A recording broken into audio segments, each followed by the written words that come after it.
우리는 지금 인물 열전, 인물에 대해서 하나님의 말씀을 계속 묵상을 해나가고 있는데요.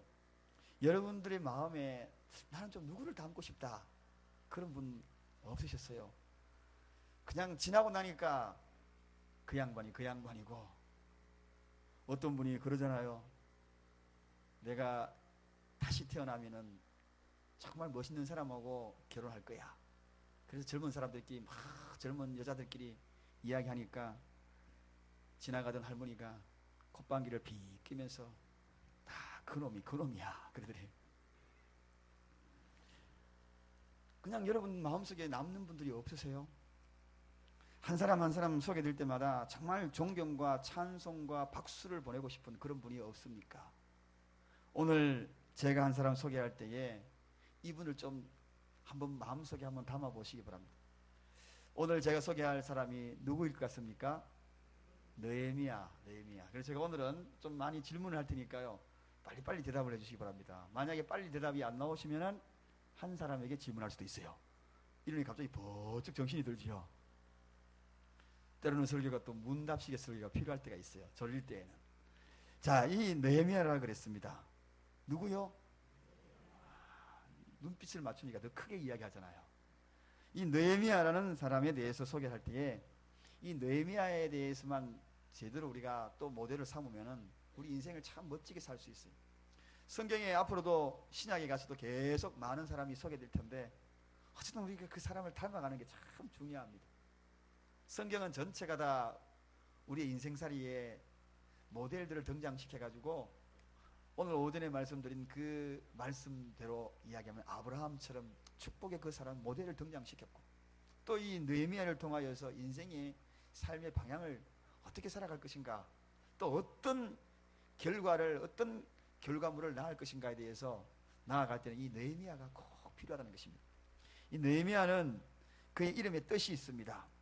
히브리 말로 여호와께 위로받다. 무슨 뜻이라고요?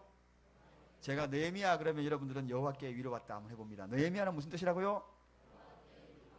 여호와께 위로받다가 무슨 사람의 이름이라고요? 어디 그리 잘하십니까? 예, 이 느헤미야는 여호와께 위로받다. 사실 이 느헤미야는 포로입니다. 포로로 잡혀가지고 포로 생활 중에 그가 일어난 이야기들을 성경에서 기록해 놓은 것이 바로 이 느헤미야입니다. 그러니까 이 포로로 잡혀갔다 그러면 참 여러분 말할 수 없죠. 요즘 IS 크기의 포로로 잡혀가고 또 전쟁의 포로 잡혀가고 얼마나 비극적인 일들이 많이 일어납니까? 포로 잡혀가는 그 순간부터는 내 몸이 아니고 언제 죽을지도 모르는 그런 상황입니다. 느헤미야가 그렇게 포로로 잡혀갔으니까 얼마나 힘이 들었겠습니까? 얼마나 외로웠겠습니까? 가족들하고 뚝 떨어져서 생활하는 것이 얼마나 괴로웠겠습니까? 얼마나 서러웠겠습니까? 그래서 한 번, 두 번 화장실에서 울었겠습니까? 정말 많은 눈물을 흘렸겠습니다. 포로 생활, 우리가요 이 나라가 존재함을 정말 하나님 앞에 감사하십시다. 나라가 약해가지고요 포로 잡혀가지고 지금도 그런 많은, 전 세계적으로 보면은 이러한 비참한 비극 속에 살아가는 그러한 백성들이 참 많습니다. 우리는 정말 감사해요. 이 나라에 있음을 감사하고 나라를 위해서 기도해야 되고. 어쨌든 이 느헤미야가 그가 이렇게 외롭고 고독하고 슬픈 비극적인 삶을 살 때에 그가 위로받았던 것이 있어요. 그 이름, 느헤미야 이름이 뭐라고 했습니까? 여호와께 위로받다. 여호와께 위로받다. 자기 이름을 부를 때마다 하나님의 위로가 됩니다. 하나님의 위로. 여러분, 이 세상에서 가장 큰 위로가 뭡니까? 바로 하나님의 위로거든요. 하나님의 위로. 고통이 크면 클수록 하나님의 위로가 크다는 사실을 여러분 아십니까? 눈물을 많이 흘리면 흘릴수록 내 마음의 상처가 크면 클수록 하나님의 위로가 더 큽니다. 그래서 그때에 하나님의 음성을 잘 들었어요. 그러면 엄청난 위로를 받게 됩니다. 느헤미야가 지금 엄청난 이런 고통 속에 그의 이름처럼 하나님의 위로가 그와 함께하여 주셨으므로 그가 그 모든 포로 생활을 이길 수가 있다는 것. 이렇게 그가 눈물겹도록 하나님의 위로를 받으니까 찡그렸던 마음이요 포로 생활하면서 얼굴이 확 펴진 겁니다.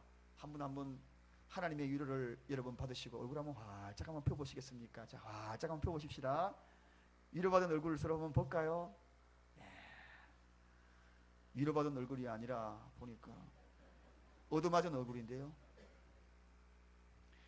하나님의 위로받은 얼굴은 활짝 이렇게 활짝 펴 있으니까 왕이요, 그 느헤미야의 얼굴을 보니까 이 포로의 얼굴이 아니거든요.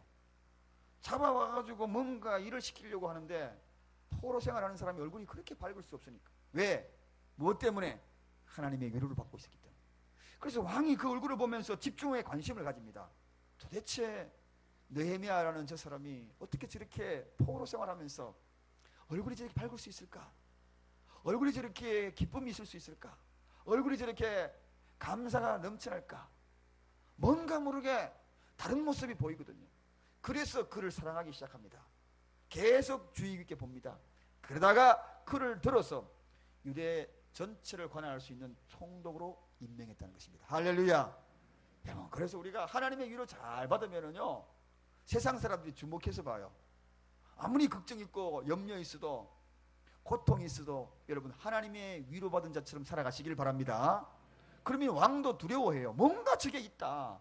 함부로 못 건드려요. 아니 저렇게 위기 속에서도 저렇게 밝을 수 있는 이유가 왜 그럴까? 여러분, 그런데 우리가 그렇게 하나님의 위로를 받고 살아가는 저와 여러분들이 인상 쓰고 살아가지 마십시다.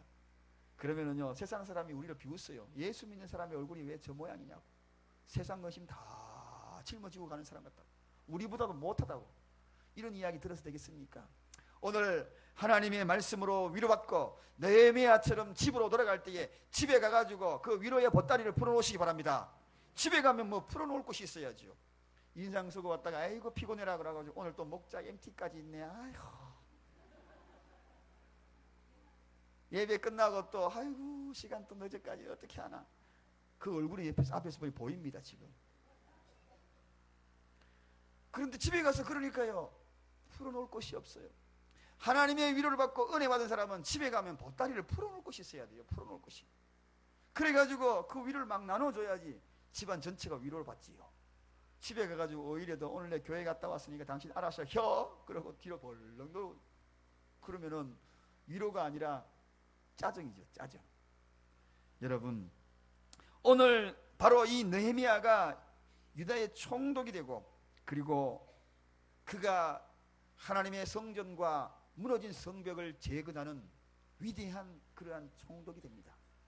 그렇다면 도대체 이 사람이 어떤 사람이기에 이런 위대한 일들을 했는가? 하나님의 위로를 받고 도대체 어떤 사람이 그의 속성이 있었기에 무너진 성전, 그 성전 70년 동안 회파되어 있는 이 성전, 하나님의 성전, 먼지 달리는 성전을 다시 한번 재건하고 성벽을 재건하고 많은 사람이 비웃고 콧방귀 끼고 이끼가 끼고 잡초들이 우거진 그 성벽에 다시 성벽에 단을 쌓고 다시 단장하고 깨끗하게 재건을 할 수 있었던가?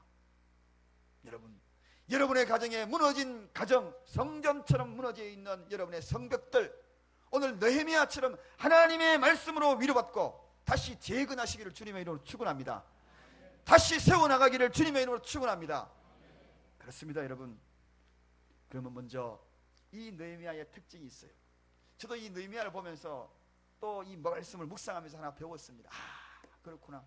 그래서 말씀을 뚫어지게 한번 바라보면 이 말씀이 제가 1절 12절 읽었지만 그 앞에 거슬러 전체를 이해하기 위해서는 4절로부터 끝까지 가봐야 전체가 더 이해가 쉽습니다. 그 앞절에 4절에 그가 느헤미야가 바로 경험을 하게 됩니다. 어떤 경험이냐? 어느 날 느헤미야가요, 얼굴에 근심이 가득한 겁니다. 유대 총독으로 임명을 받았는데 그렇게 밝게 웃던 사람이 얼굴에 근심이 가득하거든요. 완전히 바뀌어버렸어요. 왕이 깜짝 놀랐어요. 아니 이 사람이 총독이 되기 전에는 얼굴이 그렇게 밝았는데 총독이 돼가지고 보니까 얼굴이 수심이 가득했거든요. 그래서 이 왕이, 아닥사스 왕이 찾아가가지고 이야기합니다. 도대체 네가 병이 없거늘 어찌하여 얼굴에 수색이 가득하냐? 뭔가 걱정이 있느냐? 피는 네 마음에 근심이 있는 것 같다. 그러면서 다가옵니다. 그때에 느헤미야가 이렇게 이야기하죠. 왕은 만세수를 누리소서. 나의 열조의 묘수에 있는 성읍이 황무하고 지금 성문이 다 불타버리고, 그래서 내가 어찌 수색의 얼굴에 근심이 없겠습니까? 하고 이야기를 합니다. 그럴 때 왕이 이야기합니다. 뭐라고요? 4절로 이렇게 이야기합니다. 왕이 내게 이르시되 그러면 내가 무엇을 원하느냐 하시기로. 왕이 그러면 내가 뭘 도와주면 되냐? 그렇게 이야기 나온 겁니다. 자, 여기에 여러분들은 이 질문을 받으면 어떻게 대답하실 것입니까? 왕이 우리에게 무엇을 해주기를 원하느냐 이렇게 되게 되면 대부분이 예 왕이요, 빨리 우리 성벽을 재건할 수 있도록 도와주셔서 이렇게 되다가 벽돌 몇 장이 들어가고 막 이렇게 들어갈 겁니다. 이렇게 아마 금방 대답할 겁니다. 그런데 오늘 느헤미야의 특징이 있습니다. 그 대답이, 그 왕이 대답을 하자마자 느헤미야는 아무 소리 아니하고 4절에 뭐라고 이야기하는가? 내가 곧 하늘의 하나님께 묵도하고, 그렇게 얘기합니다. 지금 왕 앞에 놓아놓고요, 왕이 내가 도와줄게. 무엇을 도와줄까? 그러니까 잠깐만요, 그러면서 하나님 앞에 기도했다는 겁니다. 기가 막히. 여기에서 저는 깨달음이 컸습니다. 너무 겸손한 삶을 늘 살고 있구나. 겸손한, 우리가 기도 응답 이후에도 하나님 앞에 기도함으로 묵도하는 이 장면을 보았다는 것입니다.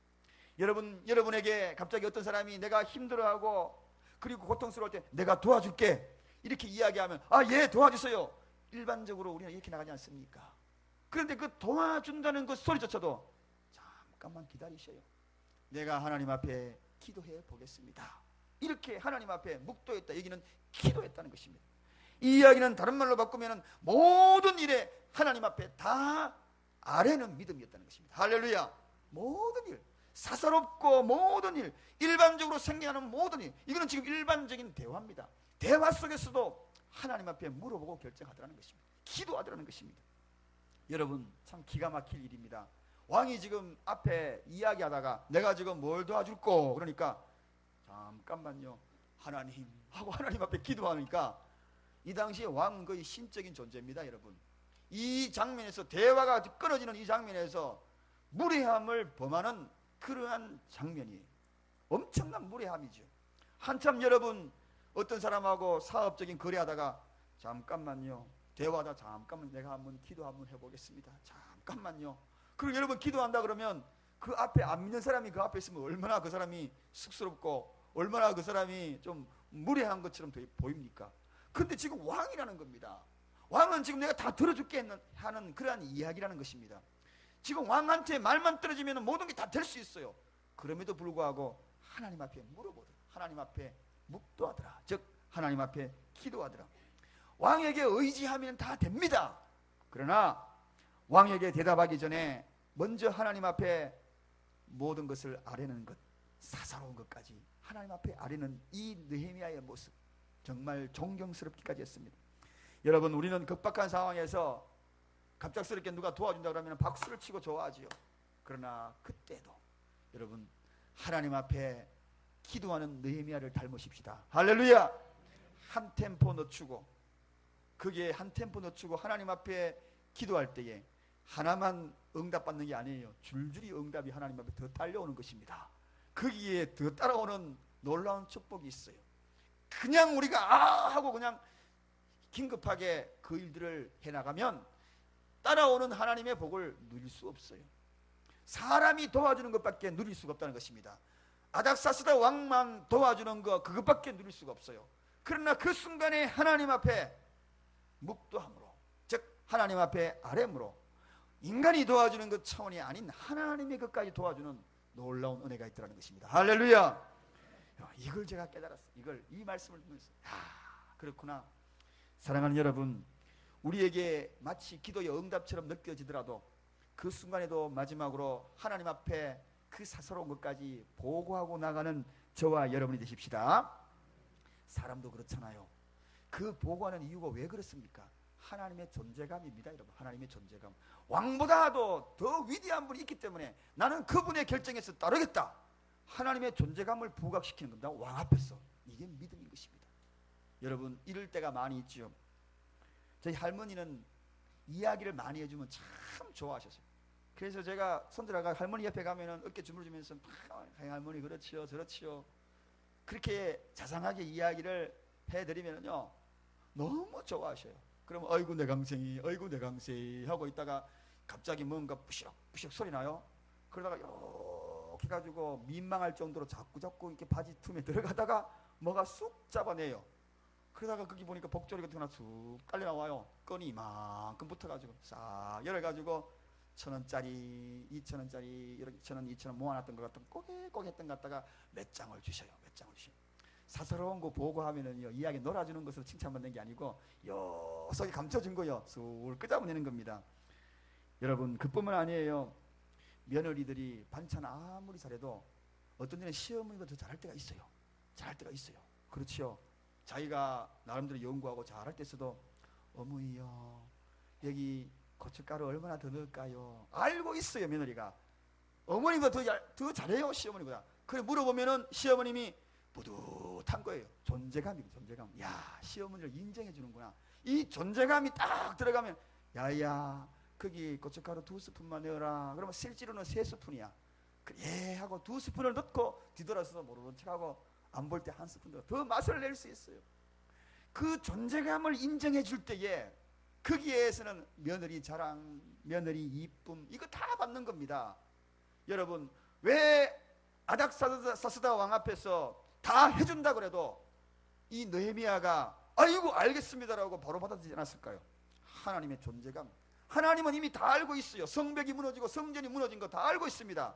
물어볼 거 뭐가 있습니까? 바로 하면 되지. 하나님 그거 다급하게 알고 있는데, 그런데도 불구하고 왕이시여 잠깐만, 하나님 아버지, 이럴 때에 하나님의 마음이 어떻겠어요? 왕 위에 하나님이 존재한다는 거, 그 존재감을 인정해 줄 때에 하나님은 놀랍게도 이 느헤미야와 함께하는 모습을 봅니다. 여러분, 사사로운 것이라도 우리가 존재감으로 하나님을 드러낼 때에 하나님이 역사하시는 줄로 믿으시기 바랍니다. 이게 중요하다. 이게 중요해. 매사에 하나님의 존재감을 인정할 때에 느헤미야처럼 하나님은 다 알고 계세요. 머리틀조차도 다 헤아린다 그랬습니다. 그 순간마다 왜 우리가 기도합니까? 하나님 다 알고 있는데 모든 구하여야 할 것을 다 알고 계시다 그래요. 그 기도는 왜 하는가? 신앙 고백과 함께 하나님의 존재감을 드러내는 것입니다. 하나님의 존재감, 당신이 존재합니다. 하나님이 함께하지 아니하시면 이것조차도 내가 못합니다. 그분의 존재감을 드러낼 때에 하나님이 그 기도에 역사하시는 것입니다. 할렐루야. 사소한 문제도 하나님의 존재감을 드러내시는 저와 여러분 되시기를 주님의 이름으로 축원합니다. 두 번째 느헤미야가 어떤 사람인가? 오늘 11절 12절에 보면 이렇게 소개합니다. 자, 우리 12절만 다 같이 읽겠습니다. 12절 시작. 내 하나님이 내 마음을 감화하사. 여기까지. 내 하나님이 내 마음을 감화하사. 여러분, 중요한 단어입니다. 어떤 일을 추진할 때에 하나님이 감동하면 그 일은 아주 쉽다는 것입니다. 쉽다는 것입니다. 하나님이 감동하지 아니하면, 감화하지 아니하면 그 일은 너무 어렵다는 것입니다. 두 번째, 하나님을 감동케 해라.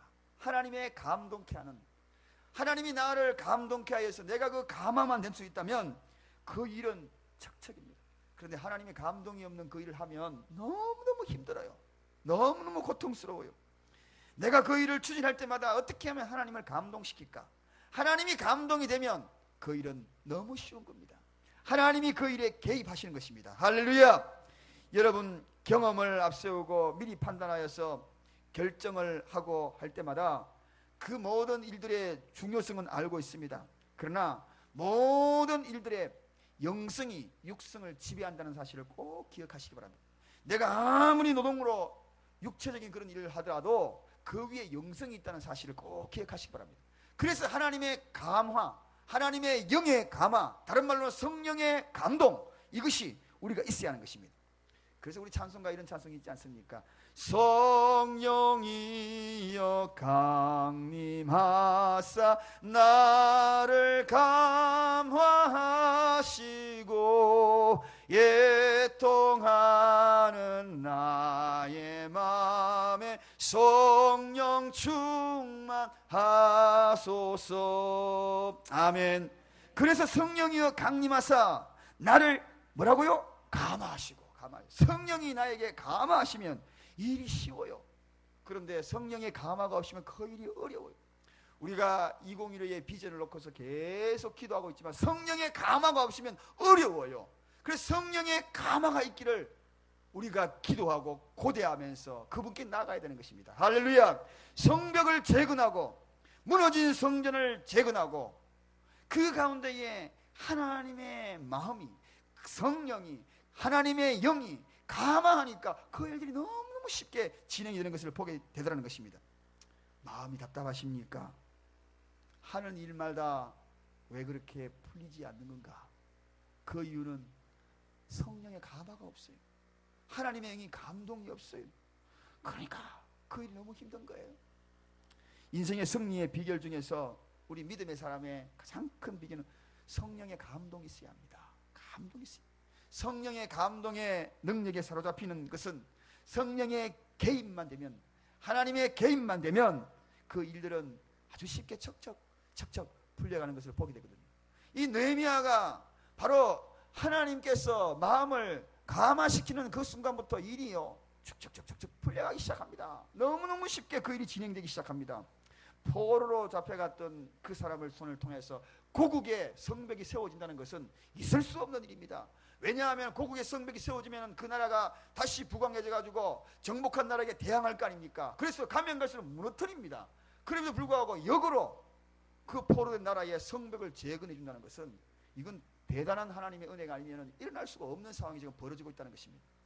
생각해 보십시오. 일제가 우리나라를 쳐들어왔을 때 우리 민족 문화를 말살합니다. 재건 못하게 합니다. 오히려 일제 건물들을 짓게 만듭니다. 그리고 자기네 건물들을 보게 만듭니다. 우리 문화재를 무너뜨립니다. 갖고 갑니다. 해파합니다. 없애게 만듭니다. 이게 당연한 논리인데, 아니 무너져 있는 예루살렘의 그 성벽을 재건하겠다는 것은 이건 대단한 능력이 아니고서는 이런 일이 있을 수 없다는 것입니다. 그도 포로 나라에 성령의 감화만이, 하나님의 영의 감화만이, 하나님이 그 마음을 감화시킴으로 말미암아 그 일이 일어나는 것입니다. 할렐루야. 그러므로 기적이 일어나는 것이죠. 그러므로 기적이, 될 수 없는 일들이 지금 일어나고 있는 겁니다. 우리가 지금 막연히 이 말씀을 묵상해가지고 중간 부분부터 이해하지만 전체 배경을 읽어보면 정말 기가 막힙니다. 이 사건이, 느헤미야의 이 사건은. 그래서 우리가 느헤미야를 닮아가면 어떤 일이 벌어진다고요? 포로 나라의 성벽이 재건되더라. 할렐루야. 있을 수 없는 일들이 지금 일어나고 있다는 것입니다. 여러분, 우리도 힘들 때마다, 도저히 할 수 없는 그런 일들 부딪힐 때마다 하나님의 먼저 존재감을 드러내고, 두 번째는 하나님의 마음을 감화시키는 겁니다. 그리고 그 감화가 나에게 돌아와서 내 마음도 감화가, 그래서 성령의 교통함이 일어나는 겁니다. 그것으로 인하여서 그 일들이 일어나는 것입니다. 그래서 고린도전서 2장 10절에 이렇게 이야기합니다. 오직 하나님의 성령으로 이것을 우리에게 보이셨으니 성령은 모든 것 곧 하나님의 깊은 곳이라도 통달하시느니라. 그렇게 소개합니다. 그 성령이 통달하게 만드니까요, 사람의 마음을 통달하게 만드니까, 깊은 곳까지 움직이니까 무너진 성벽을 재건할 수 있도록 포로 나라 왕이 막 도와주는 거죠. 왕이 막 도와줘요. 원수 나라가 쉽게 말하면 막 도와주는 것입니다. 이게 바로 느헤미야의 삶이었습니다. 세 번째입니다. 다 같이 한번 따라 하십시다. 의지적인 결단으로 사명을 실천한다. 어떤 일을 앞두고 결단하는 것이 정말 중요합니다. 이런 모든 일들을 해나가기 위해서 추진력입니다. 추진력. 결단해 나가는 것은 정말 그에게 특별한 하나님의 은혜지요. 그 일들을 추진력이 없으면 해나갈 수가 없는 겁니다. 여러분, 아무나 하나님 일들을 감당하는 거 아닙니다. 여러분, 추진력이 있어요. 추진력이. 결단력이 있어야죠. 느헤미야가 이 성벽을, 그리고 하나님의 성전을 재건할 때에 결단력이 있고, 그 결단력이 어디에 있어? 의지적인 결단, 자기 스스로 자기를 이기려고 하는 이 결단을 그 위에 두고 사명으로 그 일들을 실천해 나가는 것을 보게 되더라는 것입니다. 그래서 회파한 성전이 그 자신의 꿈이었고 소망이었는데 결국은 의지적인 결단을 통하여서 그 일들을 해나가는 것을 봅니다. 여러분, 성경을 읽어야 될 때 우리가 해야 될 것이 있다고 성도의 8대 원리 속에서 말씀을 드렸습니다. 그 중에 하나가 의지적인 결단으로 읽으라, 그렇게 이야기했습니다. 하나님의 말씀을 읽을 때에 그냥 읽지 말고 의지적인 결단으로 읽으라는 것입니다. 그랬을 때 이 속에서 내가 실천해야 되겠다 하는 그 의지가, 결단이 소명감으로 드러날 때에 느헤미야와 같은 삶, 그런 삶이 일어나는 겁니다. 의지적인 결단이 없는 성경에 읽으면 큰 의미가 없습니다. 여러분, 통독을 했죠. 금년에 여러분 금년에는 좀 깊게 정독을 한번 해보시기 바랍니다. 읽어가면서 정독을 한번 천천히 한번 읽어보세요. 일독이라도 금년에 한번 해보시기 바랍니다. 그러면서 그 속에 들려오는 하나님의 메시지를 듣고 의적인 결단이 있어야 합니다. 그리고 그 결단을 사명감 가지고 실천할 때에 성벽이 재건되고, 그리고 성전이 새롭게 회파되었던 것이 회복이 되더라는 것입니다. 여러분, 사랑하는 여러분, 이게 느헤미야의 모습입니다. 이 속에 그의 모든 일들을 이루을 수 있는 강력한 힘은 의지적인 결단입니다. 이 의지적인 결단은 신성을 동반한 것이에요. 크리스천이 뭐라고 말씀을 드렸지요? 크리스천은 크라이스트 플러스 천입니다. 즉 예수 그리스도의 신성에다가 우리 인성이 결합된 존재입니다. 이 의지적인 결단은 인간에게는, 동물에게는 의지적인 결단을 주지 않았습니다. 인간에게는 의지적인 결단, 즉 자유의지를 줬어요. 굉장한 힘을 줬다는 것입니다. 그 마음을 먹고 실천을 옮기면 그 힘이, 강력하게 힘이 나오고 그 일들을 통하여 반드시 이루게 되어 있는 것이, 결단과 실천에 이루게 되는 것이 인간이라. 그래서 인간은요 대단한 존재입니다. 여러분, 하나님과 접붙임 바 되어 있는 그러한 존재예요. 그래서 그 인간 중에서도 크리스천 성도들의 능력은, 그래서 구별된 사람들, 하나님과 접붙임 바 된 사람들은 어떤 일에 목표를 두고 추진력 있게 결단하고 나아가면 반드시 이룬다는 것. 할렐루야. 그래서 우리 믿음의 자녀들이요, 오늘 이곳에 우리 학생들 목표를 두고 결단하고 나아가면, 의지적인 결단으로 나아가면 느헤미야처럼 이루게 될 줄로 믿습니다. 이게 강력한 힘이 우리에게 있다는 것입니다. 이게 바로 느헤미야였습니다.